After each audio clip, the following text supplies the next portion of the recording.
আসসালামু আলাইকুম। আপনারা দেখতে পাচ্ছেন ঢাকা বুড়িগঙ্গা নদী।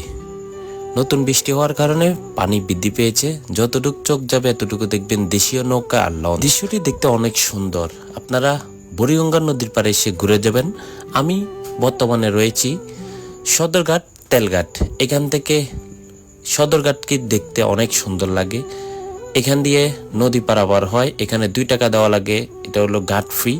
এখান থেকে আপনার নৌকা পেয়ে যাবেন। আপনার যদি একসাথে সবার সাথে যেতে চান তাহলে 10 টাকা লাগবে, আর যদি রিজার্ভ বা সিঙ্গেলে যেতে চান তাহলে একটি নৌকা 40 থেকে 50 টাকা লাগবে। বুড়িগঙ্গা নদীর একটাই সমস্যা, সেটা হলো পানিগুলা অত্যন্ত কালো এবং কি দূষিত। ঢাকা শহরের কলকারখানার বজ্র এই নদীতে ফেলে নদীর পানিগুলো অনেক দূষিত হয়ে গেছে, যার কারণে এই নদীতে আমাদের দেশীয় মাছগুলা খুব কম পাওয়া যায়।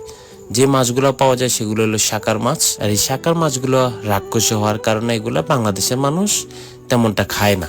আপনারা ঢাকা শহরে আসলে একটিবার সদরঘাটে এসে বুড়িগঙ্গা নদী থেকে ঘুরে যাবেন।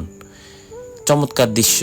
বিকেলবেলা হলেই অনেকে এই নদীতে নৌকা রিজার্ভ নিয়ে একটু সময় কাটায়। বরিশাল, চাঁদপুর, নোয়াখালী, পটুয়াখালী এই অঞ্চলের মানুষদের জন্য এই সদরঘাট অনেক বেশি পরিচিত।